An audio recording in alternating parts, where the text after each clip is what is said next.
우리 한 절의 말씀을 봉독하겠습니다. 시작. 너희가 서로 사랑하면 이로써 모든 사람이 너희가 내 제자인 줄 알리라. 아멘. 제자인 줄 알리라. 제자인 줄 알리라. 이 말씀으로 우리가 하나님의 말씀을 함께 묵상하도록 하겠습니다. 오늘 하나님의 말씀, 이 예수님의 이 위대한 이 명제는 우리가 그리스도인으로서, 하나님의 자녀로서, 그리고 예수님의 제자로서 우리가 어떻게 살아가야 할 것인지 그 아주 명확한 방향성을 우리에게 제시해 주고 있습니다. 너희가 서로 사랑하면 이것 때문에 모든 사람이 너희가 내 제자인 것 알게 될 거다. 근데 말씀을 딱 읽는데 그냥 언뜻 드는 생각에 내가 예수님이었다면 이렇게 썼을 것 같아요. 너희가 나를 사랑하면 이로써 모든 사람이 내 제자인 것 알 거다. 이렇게 쓸 것 같은데, 너희가 서로 사랑하면, 너희가 나를 사랑하면이 아니라 너희가 서로 사랑하면 이로써 모든 사람들이 너희들이 내 제자인 것을 알게 될 것이다 라고 말씀하고 있습니다. 오늘 말씀은요, 소위 다락방 강화라고 해서 요한복음 13장부터 17장까지 쭉 이어지고 있는데, 예수님께서 십자가에 달려 죽으시기 전날 밤에 마지막 만찬을 이 다락방에서 나누셨습니다. 만찬을 드시면서 이들이 어떻게 살아갔으면 좋겠다, 여러 가지 어떤 가르침을 주시는 중에 그 일부분의 내용입니다. 그야말로 예수님께서 하신 마지막 고별 설교, 죽기 직전에 주신 설교니까 이것이 얼마나 더 비장한 마음으로 그들에게 이 말씀을 주셨을까요? 말씀을 하는 이도, 말씀을 듣는 제자들도 좀 비장한 그런 마음이 담겨져 있는 시간이라고 생각합니다. 나는 이제 곧 십자가에 달려 죽을 거야. 나는 이제 곧 죽을 거다. 그러나 다시 부활해서 승천할 건데 내가 지금 너희를 떠나겠지만 너희들이 남아서 해야 할 일이 있다. 너희들이 남아서 정말 해야 될 일이 있고 이를 이렇게 준비하면 좋겠다라는 당부의 말씀이 예수님의 말씀 안에 담겨져 있습니다. 진심을 담아서, 진심 어린 애정을 담아서 그들을 정말 사랑하는 마음으로 이 설교가 16장까지 계속 이어서 말씀하시고 난 뒤에 17장으로 넘어가면요, 예수님께서 그들을 향한, 남아있는 그 자들을 위한 간절한 중보 기도로 이 말씀이 매듭지어지고 있습니다. 우리가 지금 예배하는 현장에 서 있습니다. 예배하고 있습니다, 하나님을. 근데 우리가 왜 이 자리에서 예배하죠? 우리가 무엇 때문에 이 자리에, 이 바쁜 시간을 쪼개서 이 자리에 나와 있습니까?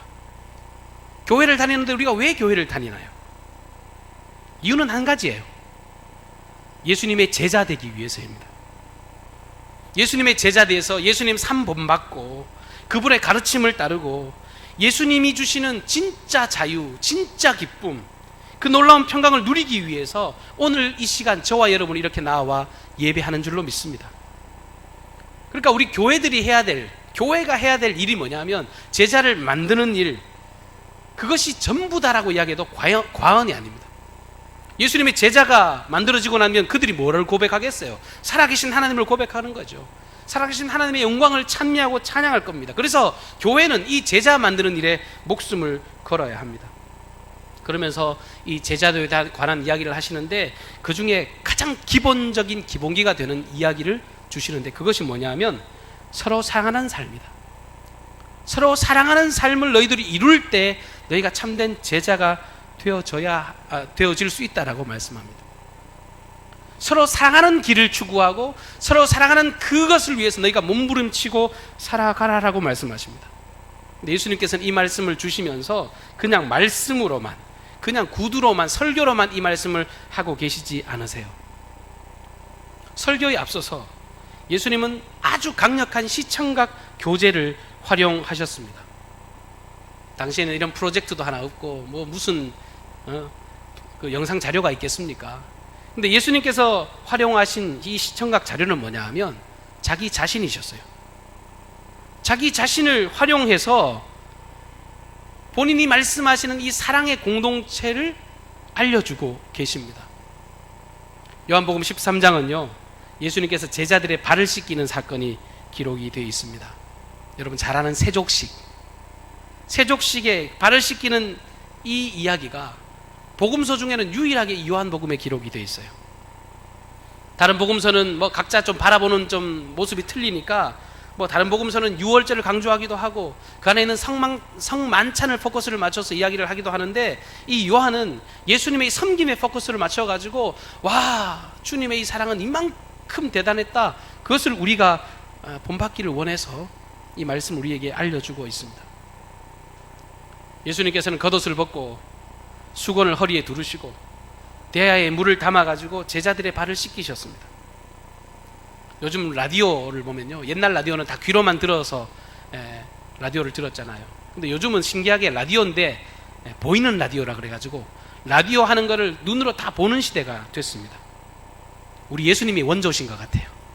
우리 예수님이 설교를 하는데 그냥 설교하는 것이 아니라 보이는 설교를 하세요. 저처럼 말만 하는 설교가 아니에요. 직접 보이는 설교를 하십니다. 친히 섬기는 모습을 보여주시면서 너희 이렇게 살아라, 그렇게 설교하고 계십니다. 제자들에게 한마디 상의도 하지 않으시고 미리 귀뜸도 하지 않으시고 난데없이 자기의 팔을 걷어 붙이시더니 제자들 한 사람 한 사람의 발을 다 씻어 주셨습니다. 발을 씻는 건요, 낮아지는 거잖아요. 밑으로 무릎을 꿇어야 되는 거예요. 선생님이 제자들 앞에 무릎을 꿇고 그들의 발을 씻겨 주셨습니다. 제가 전도사 시절에 신방을 갔는데요, 신방을 간다고 방문을 딱 열고 딱 발을 딱 디디는데 갑자기 양말에 빵꾸가 나 있는 거예요. 구멍이 얼마나 큰지. 여러분, 전도사가 이렇게 구멍난 양말을 보고 어땠을까요? 가슴이 철렁 내려앉는데, 그때 형편이 아무리 어려웠다고 해도 그래도 구멍난 양말은 너무 좀 수치스러운 거예요. 그래서 제가 용기를 내서 한 일은 뭐냐면 양말을 이렇게 쭉 집어당기면 길어집니다. 그거를 이렇게 엄지발가락 사이에 싹 끼워가지고 마치 아무 일 없는 것처럼 하고 싹 들어갔죠.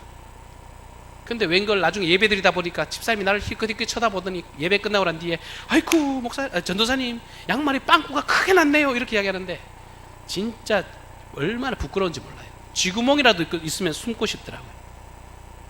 근데 예수님이 지금 제자들의 발을 씻어줘요. 그럼 제자들의 입장에서 아이쿠 선생님 발 씻어주십시오 하고 발을 내밀 수 있겠어요? 굉장히 부끄러운 일입니다. 중동 지방에 그 정말 무더위 속에서 그 먼지는 얼마나 또 많을까요? 우리나라 지금 뭐 신발이 뭐 엄청 잘 만들어지지만 그 가죽 얼기절기 섞어가지고 뭐 구멍 뻥뻥뻥 뚫린 그런 신발을 신고 다녔으니까 완전 발이 때가 끼고 막 달도 빼도 깨 꼬질꼬질했을 것 같아요. 시커먼 먼지로. 그런 투성이인 그들, 제가 뭐 구멍난 양말 때문에 긴장했던 것처럼 제자들은 막 아이고 이 발냄새 때문에 우리 선생님이 정말 큰일 나는 것 아닌가, 그렇게 긴장하는 마음, 자기도 그 발냄새에 코를 틀어 막을 정도의 그런 더러움, 그들이 있었으니까 그들이 많이 불편했을 거예요. 그러면 제자들의 입장이 그렇다면 이제 발을 씻어주는 예수님의 입장을 한번 생각해 보십시오.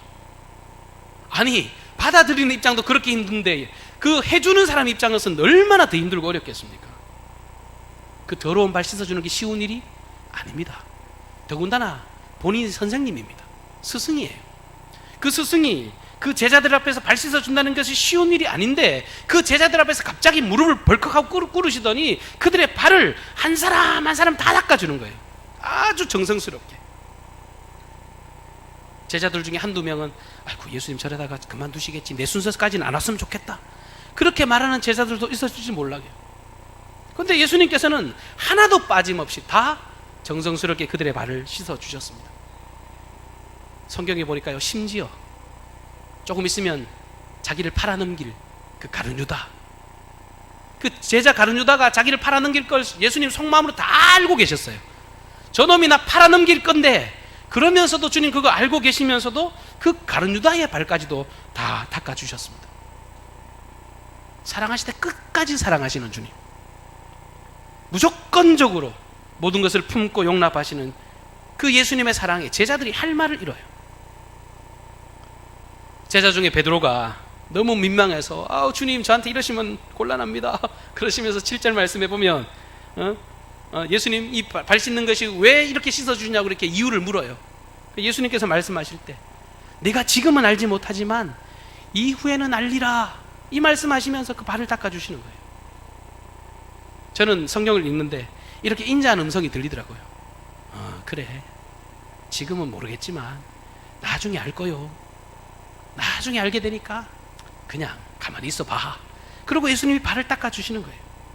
인자한 모습, 인자한 음성으로 이유를 물어보는 그들에게 이유도 설명하지 않고 그냥 발을 닦아주시는 거예요. 그런데 여러분, 이 일이 있기 전에 어떤 일이 있었는지 아세요? 누가복음의 22장에 보면 이 성만찬 사건이 일어난 이 자리에서 있었던 일이 기록이 되어 있는데, 그때 제자들이 예수님 앞에서 다투고 있었어요. 서로 누가 더 큰지, 서로 누가 더 위대하게 될 것인지, 그 문제를 두고 그들은 다투고 있었습니다.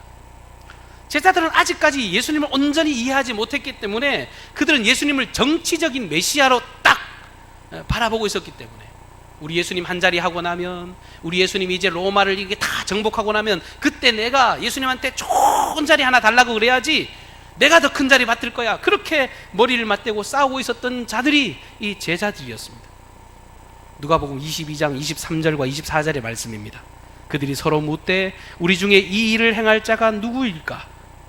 또 그들 사이에 그중 누가 크냐 하는 다툼이 난지라, 이렇게 기록하고 있습니다. 여러분들이 선생님이라면, 여러분들이 스승이라면, 선생님 보는 앞에서 그렇게 싸우고 뭐 서로 잘났다고 서로 더 좋은 자리 차지하려고 다투는 사람들을 보면 어떻게 하시겠습니까? 제가 스승이면 이렇게 이야기할 것 같아요. 그냥 막 그냥, 우리 경상도가 좀 강하잖아요. 이런 새끼들을 그냥 엎어버린다고 그게 정말 선생님이 얼마나 답답할까요? 야, 해도 너무한 거 아니냐? 내가 지금까지 가르친 게 너무 헛수고다. 너무 답답해 죽겠네. 너희가 이때까지 나 따라다닐 때 뭘 봤냐? 이때까지 본 게 뭐냐? 눈이 있냐 없냐? 해도 너무하다는 거 아니냐? 진짜 답답하다고 하고 이 혀를 끌끌 차면서 그렇게 해야지 정상인데, 우리 주님 별 말씀 안 하세요. 오늘 말씀해 보면요, 나는 섬기는 자로 너희 중에 있노라. 예수님의 말씀은요, 나는 섬기는 자로 너희 중에 있다. 그리고 그냥 제자들의 발을 닦아주셨다니까요. 그들의 다툼에 연연하지 않으셨어요.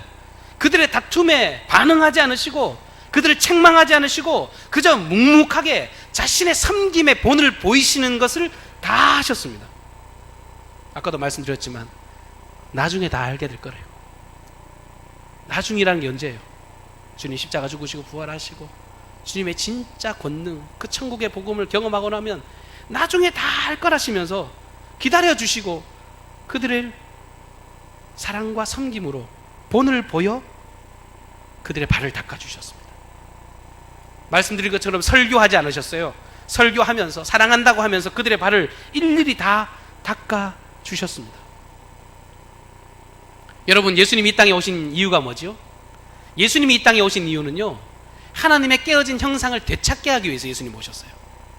저는 창세기를 딱 읽어보면 너무너무 좋아요. 창세기를 너무너무 사랑해요. 하나님이 처음 만드셨을 때 이렇게 아름답게 만드셨구나 생각하면 너무너무 벅차요. 그 안에 즐거움도 있고 행복도 있고, 그야말로 에덴의 기쁨을 누리는 그 사람들이 죄로 말미암아 그 형상이 깨어져 버렸잖아요. 또 한 가지 하나님의 형상을 회복한다라고 할 때 창세기 1장 26절 말씀에 보면 이렇게 말씀하십니다. 하나님이 이르시되 우리의 형상을 따라 우리의 모양대로 우리가 사람을 만들고 그들로 바다의 물고기와 하늘의 새와 가축과 온 땅과 땅에 기는 모든 것을 다스리게 하자. 하나님께서요, 모든 만물을 만드실 때, 사람을 만드실 때 고민이 우리의 형상을 따라 우리의 모양대로 우리가 사람을 만들자. 하나님이 천지창조하실 때 내가 사람을 만들고 내가 내 형상을 따라서 짓고 이렇게 말씀하지 않고 우리의 형상, 우리의 모양, 우리가 사람을 만들자 이러면서 이 복수의 하나님을 말씀하고 있습니다. 왜 그렇게 말씀하실까요? 우리가 믿는 하나님은요, 성부, 성자, 성령, 성삼위 하나님이세요. 하나님 자체가 연합을 이룬 분이라는 거예요. 하나님 자체가 하나 되어지는 분이라는 거예요. 여러분, 우리 기독교는 굉장히 독특한 신앙관을 가지고 있습니다. 많은 사람들이 그냥 그 유일신 종교라고 이야기하지만 사실은 유일신 종교는 정확하게 틀린 말이에요. 정확하게 말씀드리면 삼위일체 하나님을 믿는 종교가 우리 기독교예요. 삼위일체의 종교가 뭐예요? 셋이 하나, 하나가 셋. 아이, 목사님 무슨 말도 안 되는 소리를 하십니까? 어떻게 셋이 하나가 되어져요? 하나가 어떻게 셋이 되어져요? 사람이 아무리 고민하고 수백 년, 기독교 2000년 역사 안에서 이 논쟁 가지고 얼마나 싸우는지 몰라요. 근데 우리가 사람의 모양으로 이거 설명할 수 있으면 우리가 하나님 섬길 이유가 없지 않겠어요? 우리 하나님의 실존을 말하는 거예요. 하나님은 셋이면서 하나이면서 셋인 그런 영적인 분이라는 거예요. 근데 그분은 그 하나님 자체로 아름다운 연합을 이루신 분이세요. 완벽한 연합을 이루신 분이 우리가 믿는 하나님이십니다. 그 하나님이 우리도 자신의 모양을 닮아 온전히 연합하기를 원하세요. 그리고 우리를 만드셨고 그 죄의 모습 딱 결박 그 모든 것들을 다 해결하시고 죄의 문제를 해결하시고 그 형상으로 다시금 돌아가기를 기대하고 계십니다. 그래서 아들 예수 그리스도를 이 땅에 보내신 것 아닙니까? 예수님이 사람의 몸을 입고 오신 것 자체가 우리의 연약한 이 사람과 연합하기 위해서 오신 거예요. 어떻게 하나님이 사람이 된단 말입니까? 근데 하나님이 사람과 연합하신 거예요. 그러면서 너희 안에 이 사랑의 형상을 발견하고 너희도 온전한 연합 이루기를 위해서 십자가에 달려 그 모든 물과 피와 생명을 다 내어 놓으신 줄 믿습니다. 우리 하나님 형상 회복하라고, 우리 온전히 연합하라고, 우리가 하나님 나라를 온전히 누릴 수 있도록 천국 문을 활짝 열어놓고 이 즐거움 안으로, 이 기쁨 안으로, 이 연합의 공동체 안으로 다 돌아오라고 주님이 초청하셨습니다. 그래서 예수님은 지금 제자들이 지금 당장은 부족해 보이지만, 지금 당장은 엉성해 보이지만, 지금 당장 문제가 있어 보이지만 그들을 섬김의 본을 보여주시면서 이 아름다운 사랑의 공동체로, 섬김의 공동체로, 천국의 공동체로 불러내고 계신 것입니다. 저는 예수님이 막 닥달하셨다면 저는 그런 예수님 믿지 않습니다. 야, 왜 사랑하지 않냐? 예수님 이렇게 들들 볶지 않으셨어요. 너희들은 왜 그 모양이냐? 이렇게 닥달하지 않으셨습니다. 우리가 교회를 다니다 보면 우리는 사람인지라 그럴 수 있어요. 그러나 하나님은 절대로 그런 분이 아니세요. 우리가 믿는 주님은 우리를 그렇게 들들 볶거나 우리를 그렇게 힘겹게 만드는 분이 아니십니다. 나중에 다 할 거요. 나중에 때가 되면 다 할 거다. 내가 기다리마. 너희들이 내 진정한 사랑을 알게 된다면 너희들도 나와 같이 사랑하게 될 것이다.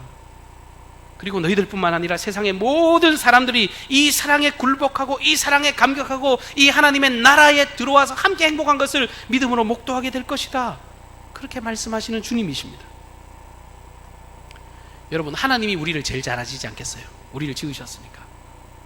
하나님이 사람을 지으셨으니 사람을 제일 잘 아세요.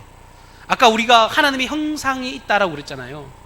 하나님의 형상이 우리 안에 있기 때문에 우리가 원래 어떤 존재로 살아가야 우리가 행복한지 주님이 잘 아세요. 인간은 본래부터 사랑을 주고받는 존재로 살아가게 될 때 진짜 행복을 누리는 겁니다. 여러분, 제가 말씀드려볼까요? 왕따 당하는데 놀라운 행복을 경험합니다 라는 분 계시면 여러분 집에 갈 때 저한테 꼭 만나고 가셔요. 나는 외톨이인데 너무너무 행복하다 이런 분이 계시면 여러분 저 만나고 가세요.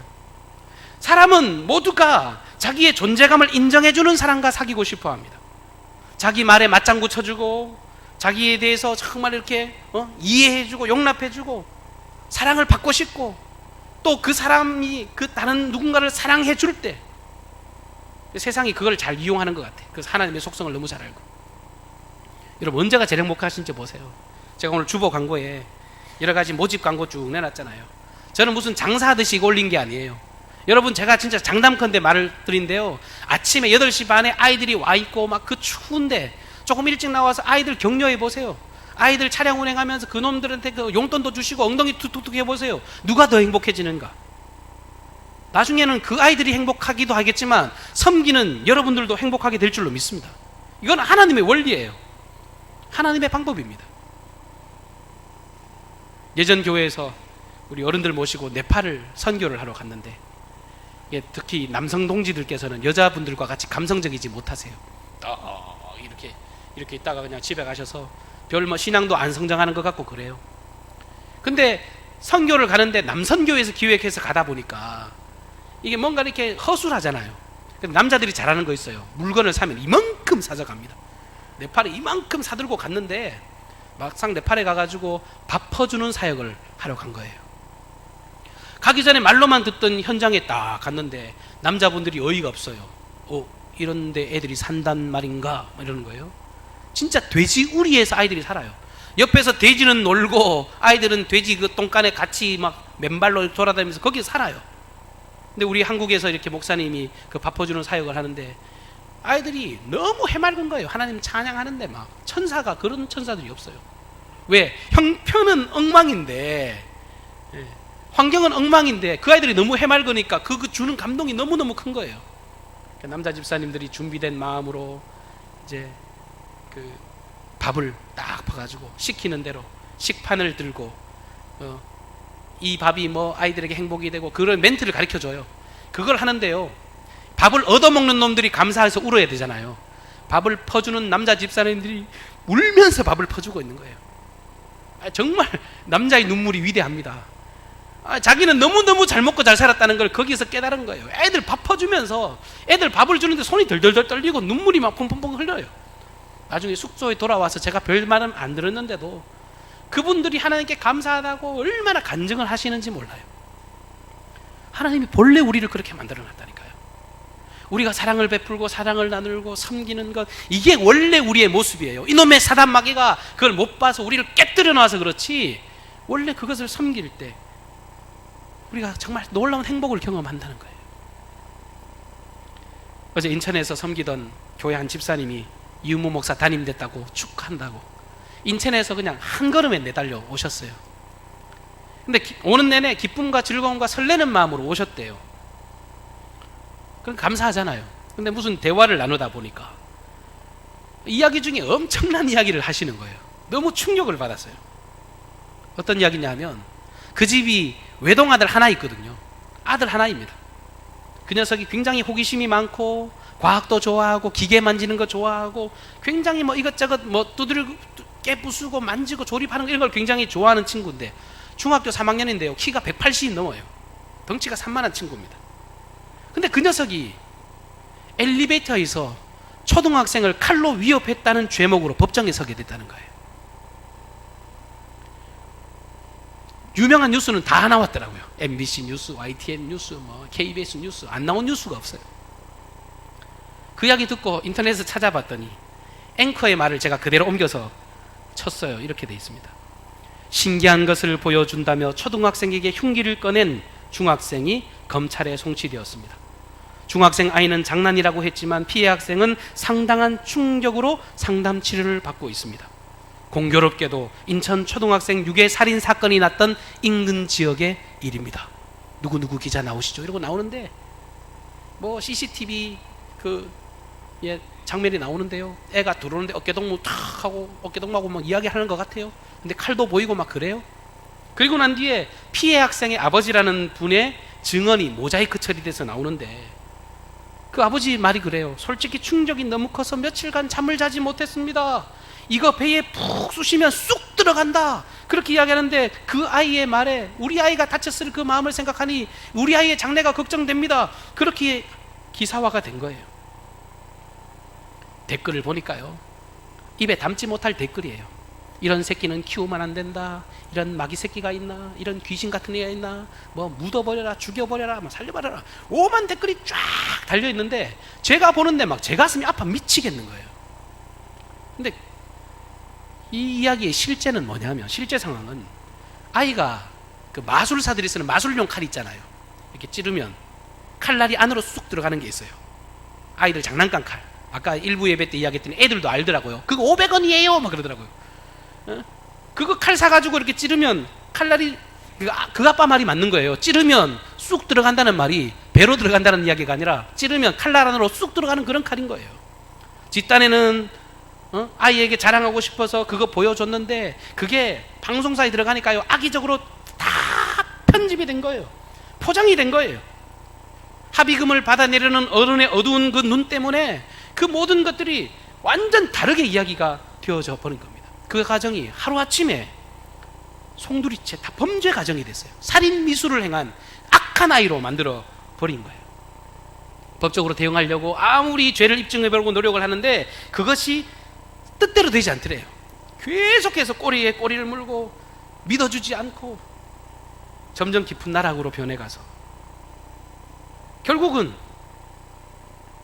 그 피해 학생의 아버지가 자기 아들 심신미약이라는 이유로 천만 원 합의금 받는 걸로. 그러니까 처음부터 돈을 제시했다는 거예요. 처음부터 합의금을 1,000만 원 지급하고 이것이 일단락됐습니다.